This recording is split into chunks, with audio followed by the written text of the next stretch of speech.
The rain hammered against the windshield like 1,000 angry fists as Marcus Webb gripped the steering wheel of the Coast Guard patrol boat. 37 years old, weathered skin that told stories of endless days under the Pacific sun, and eyes that still held the spark of a boy who'd fallen in love with the sea at age 8. But tonight, off the coast of Washington State, the ocean wasn't showing its beautiful side. Captain Jennifer Reeves stood beside him in the cramped bridge, her jaw tight as she stared at the blank navigation screen. 29 years old, top of her class at the academy, and already making waves as one of the youngest captains in the Pacific Northwest Division. She'd earned her position through precision, technology, and an unwavering belief in modern systems. "We need to get back to Port Angeles now," she said, her voice cutting through the howl of wind. "The storm warning just upgraded to Category 3. This is going to get worse." Marcus glanced at the GPS unit. Still nothing but static. The radio crackled with desperate voices from other vessels caught in the sudden tempest that had appeared out of nowhere, defying every meteorological prediction. 3 fishing boats reported missing, a cargo ship taking on water 40 miles northwest, and their own electronics dying one by one, as if the storm itself was eating through their technology. "Check the backup systems again," Jennifer ordered, her fingers flying over the dead touchscreen. "Already did, Captain," called out Danny Chun from the communication station, his 22-year-old face pale with worry. "Everything's fried. Whatever electromagnetic interference this storm is generating, it's beyond anything I've seen. We're flying blind."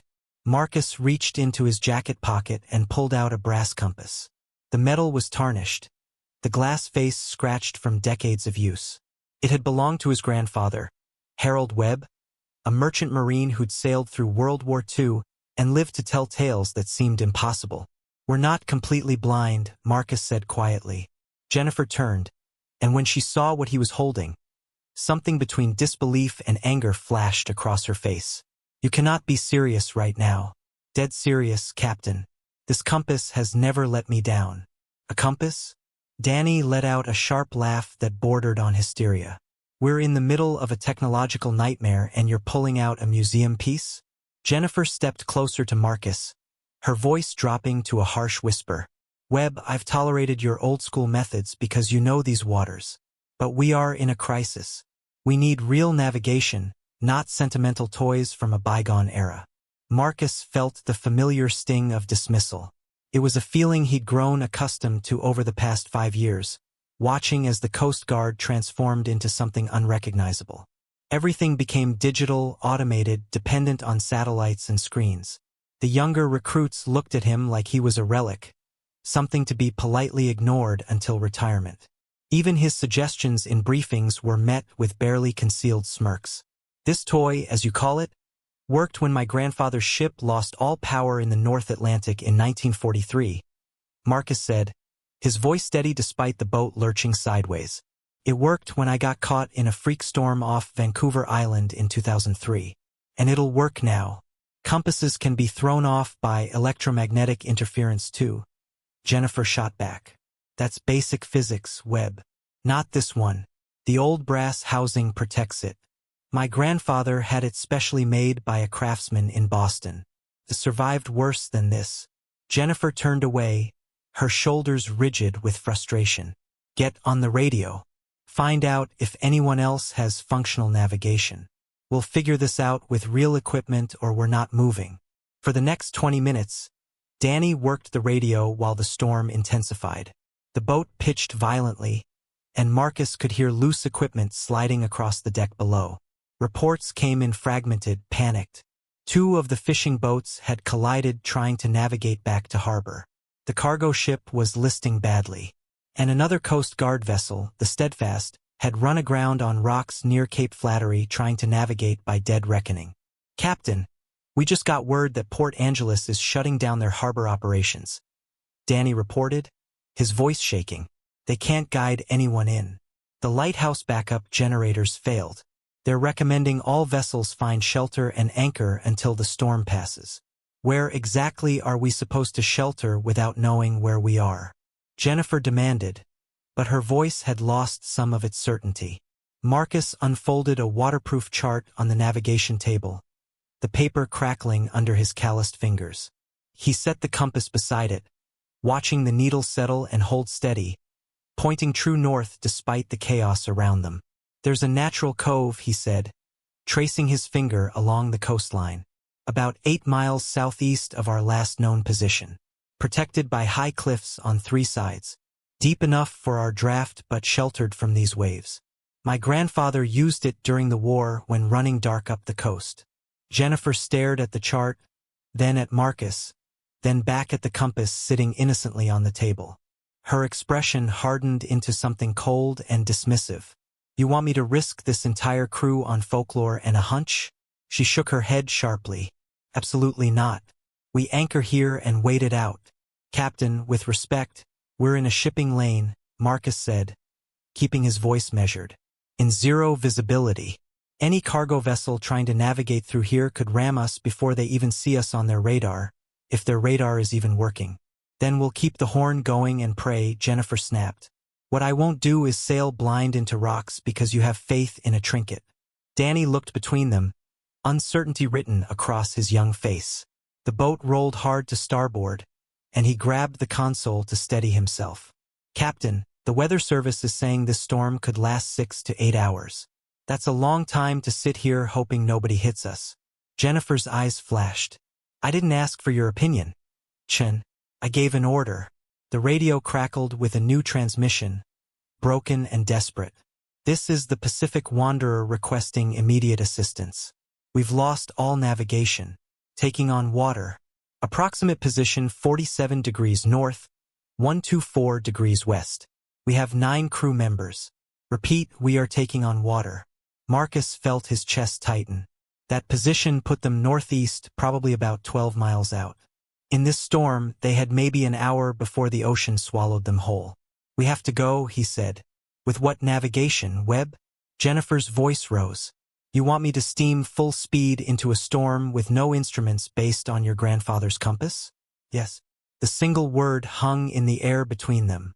Outside, lightning split the sky, illuminating the bridge in stark white light for a fraction of a second. In that moment, Marcus saw something in Jennifer's face that surprised him. Not anger, fear. She was terrified of making the wrong call, of trusting something she couldn't quantify or control. "Captain Reeves," Marcus said, softer now. "I know how this looks. I know you think I'm stuck in the past. Maybe I am. But 9 people are about to die, and I can get us to them. I've been sailing these waters for 20 years. I know every current, every rock formation, every weird quirk of the coastline. The compass will give us direction. My experience will get us there safely." Jennifer's jaw worked silently. Danny watched her, waiting. The radio crackled again with another desperate call from the Pacific Wanderer. Fainter this time. "If you're wrong," Jennifer said finally, her voice barely audible above the storm. "If you're wrong and we hit rocks or get lost out there, it's not just on you. It's on me for listening." Marcus met her eyes steadily. "I know, Captain, but I'm not wrong." Jennifer stood frozen for 3 seconds that felt like an eternity. Then she grabbed the intercom microphone, her decision made. "All hands, this is the captain. Prepare for rescue operations.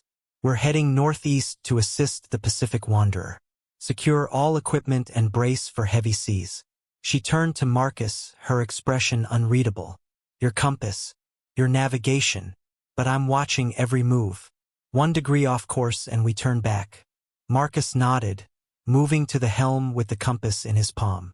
The needle held steady, unwavering despite the violent motion of the boat. He aligned it with the chart, calculating the heading they needed. Danny watched with wide eyes as Marcus began calling out course corrections based on nothing but that ancient brass instrument and his knowledge of these waters. "Bring us to bearing 045, Marcus said. "Speed 8 knots. We need to account for the current pushing us west." Jennifer relayed the commands, her voice tight with tension. The boat turned into the storm, waves crashing over the bow as they picked up speed. Every person on board knew they were gambling with their lives. Marcus stood at the navigation table, one hand on the compass, the other on the chart. He felt the rhythm of the waves, sensed the subtle shift in the wind direction that told him they were moving parallel to the coast rather than toward it. His grandfather had taught him to read the ocean like a book, to feel its moods and movements through the deck beneath his feet. 20 minutes passed, then 30. The radio transmissions from the Pacific Wanderer had stopped completely. "Where are they, Webb?" Jennifer demanded, her knuckles white on the console. "We should be close." Marcus closed his eyes, thinking. The current would have pushed them south. The wind from the northwest would have drifted them east. He made a quick calculation. Adjust course to 060. At 2 knots. Jennifer hesitated for only a heartbeat before giving the order. If you're believing in Marcus right now, hoping he proves everyone wrong, take a moment and hit that subscribe button. Because what happens next, nobody saw coming. The boat crested a massive wave, and as they came down the other side, Danny suddenly shouted and pointed through the rain-streaked window. "There! Lights! Port side! Maybe half a mile!" Marcus grabbed the binoculars, his heart pounding. Through the sheets of rain and spray, he could make out the faint glow of emergency lights. A fishing vessel listing badly, its deck already half submerged. "That's them," he breathed. Jennifer stared at the distant lights, then at Marcus, then at the compass still held firmly in his weathered hand. Her mouth opened slightly, shock breaking through her carefully maintained composure. "How did you—" She couldn't finish the sentence. Marcus allowed himself the smallest smile. "Like I said, Captain, this compass has never let me down." The rescue operation became a symphony of controlled chaos. Marcus guided the patrol boat alongside the sinking Pacific Wanderer, using the compass and his instincts to hold position in waves that threatened to smash the two vessels together. Jennifer coordinated the rescue with precision, her earlier doubt replaced by fierce determination. Danny and 2 other crew members threw rescue lines across the gap. One by one, they pulled the 9 crew members from the dying fishing boat. An older captain came across first, his face gray with exhaustion and hypothermia. A young woman, barely 20, sobbing with relief. 3 men who'd been bailing water for hours with buckets. A teenager who couldn't stop shaking. The last man across was the Pacific Wanderer's first mate, a burly guy named Thomas who grabbed Marcus by the shoulders once he was safely on deck. "You saved our lives, man. Our GPS went dark and we just kept drifting. We had no idea where we were or which way was land. How did you even find us?" "Old-fashioned navigation," Marcus said simply, holding up the compass. Thomas stared at it, then laughed, a sound edged with hysteria and gratitude. "Compass. A damn compass. We had $10,000 worth of electronics and they all died, and you found us with something that probably cost $20 70 years ago." As they got the survivors below deck and wrapped in thermal blankets, Jennifer approached Marcus at the helm. Her face was different now, the rigid skepticism replaced by something that looked like respect struggling to emerge. "I owe you an apology," she said quietly, so only he could hear. "I dismissed you, your methods, your experience. I thought modern technology made all of that obsolete." Marcus kept his eyes on the compass, adjusting their heading back toward the protected cove he'd mentioned earlier. "Technology is a tool, Captain. A good one. But it's not wisdom. It's not experience. And it sure as hell isn't a replacement for knowing your craft." The radio suddenly came alive with a new emergency. "This is the cargo ship Northern Star. We're taking on water fast. Our hull is breached. We have 23 crew and we're abandoning ship. Our position is—" The transmission dissolved into static. Danny worked frantically to clean up the signal but got nothing. "Captain, I can't get their coordinates. The transmission was too broken up." Jennifer looked at Marcus, and this time there was no hesitation in her voice. "Webb, can you find them?" Marcus studied the chart, thinking back to the earlier radio chatter, the wind patterns, the current flow. He placed the compass on the map and traced a mental line based on where the Northern Star had reported being hours ago and where the storm would have pushed them. "I can find them," he said with quiet confidence. "But we need to move fast." Jennifer nodded. "Then get us there. I trust you." The next 2 hours became legend among the Coast Guard Pacific Northwest Division. Marcus navigated through the storm like he'd been born in it, the brass compass his only guide, steering them to the Northern Star's last known drift pattern. They found the cargo ship's crew in 2 life rafts, nearly capsized, the 23 sailors certain they'd die in the freezing water. When the patrol boat's searchlights cut through the darkness and found them, the cargo ship's captain wept openly as they pulled him aboard. Jennifer coordinated the rescue with military efficiency, but kept glancing at Marcus, at the compass, at the impossible thing they were accomplishing together. By the time they reached the protected cove Marcus had marked on the chart, they had 32 rescued sailors crowded below deck, and the storm was finally beginning to ease. The compass had led them through rocks and shoals that would have torn the hull apart, through passages Marcus remembered from years of patient observation, to safety. As dawn broke gray and cold over the Pacific, the electromagnetic interference finally dissipated. The GPS systems flickered back to life. Danny let out a whoop of joy as the screens illuminated, showing their exact position. "Captain, we're exactly where Webb said we'd be," Danny announced, his voice filled with awe. "Down to the coordinates. The cove, the protection, everything. He threaded us through passages I can now see on the depth finder that had maybe 10 feet of clearance on either side. In the dark, in a storm, with just that compass." Jennifer walked to where Marcus stood on the deck, watching the sunrise paint the water in shades of amber and rose. She held out her hand. "I was wrong about you," she said simply. "About your methods. About what matters out here. You saved 32 lives last night with a tool most people would throw in a museum. More than that, you taught me something I should have learned a long time ago." "What's that, Captain?" "That experience and instinct aren't outdated just because we have newer tools. That wisdom doesn't come from a screen. It comes from years of paying attention, of learning, of respecting what came before." She paused, her voice softening. "My grandfather was a fisherman. He tried to teach me to read the water, to feel the ocean. I thought that was all obsolete. I was so focused on proving myself with technology that I forgot the most important technology is right here." She tapped her temple, then her chest.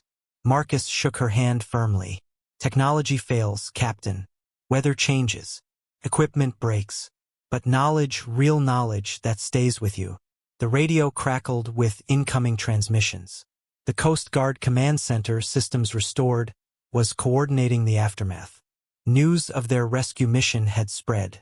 32 souls saved in impossible conditions using nothing but an antique compass and the skill of a man everyone had written off as obsolete. Jennifer smiled, genuine warmth in her eyes for the first time. "I think the Coast Guard needs to rethink how we train our people, Webb. And I know exactly who should be leading those lessons." 6 months later, Marcus stood in front of 40 Coast Guard cadets at the training facility in Yorktown, Virginia. The brass compass sat on the podium beside a state-of-the-art GPS unit. Behind him, a large screen displayed navigation charts, both digital and traditional paper maps. "Technology will fail you," he told the young faces watching him intently. "Not might. Will. The question isn't if, it's when. And when it does, what will you have left? Your training, your instincts, your ability to read the water, the wind, the stars. That's what will bring you and your crew home." In the back of the room, Captain Jennifer Reeves watched with arms crossed and a proud smile. She'd been promoted to Regional Operations Commander, and her first initiative had been creating a new training program that balanced cutting-edge technology with traditional navigation skills. Marcus had been offered a position as Chief Maritime Navigation Instructor, a role created specifically for him. The story of that storm night had spread far beyond the Pacific Northwest. News outlets picked it up. Maritime journals analyzed it. The 32 people they'd saved started a tradition of gathering every year on the anniversary, calling themselves the Compass Survivors. Thomas, the first mate from the Pacific Wanderer, had the coordinates of his rescue tattooed on his forearm along with a small compass rose. Danny Chun, now a decorated petty officer, often visited Marcus's classes to share his perspective of that night, how watching someone navigate by pure skill and an antique instrument had changed his entire understanding of what it meant to be a sailor. After class, a young cadet approached Marcus, holding a worn compass her grandmother had given her. She'd been mocked by her classmates for bringing it to training, told it was useless in the modern age. "Keep it close," Marcus told her gently. Learn to use it. Respect it. Because someday, when everything else goes dark, that compass might be the only thing standing between you and the ocean. That evening, Marcus sat in his small apartment overlooking Chesapeake Bay. The brass compass rested on his desk, cleaned and polished. He picked it up, feeling the weight of it, the history contained in that simple instrument. His grandfather's hands had held this, had trusted this, had passed down not just an object, but a philosophy. Honor the old ways while embracing the new, because wisdom isn't about choosing one or the other, it's about knowing when each has value. His phone buzzed with a message from Jennifer. Next class starts in 2 weeks. Enrollment is triple what we expected. Everyone wants to learn from the man who navigated by stars and brass when the satellites fell silent. You've started something important, Marcus. He smiled, setting the compass back on the desk where the last light of day caught the scratched glass face, making it gleam like treasure. Some things, he thought, never go out of style.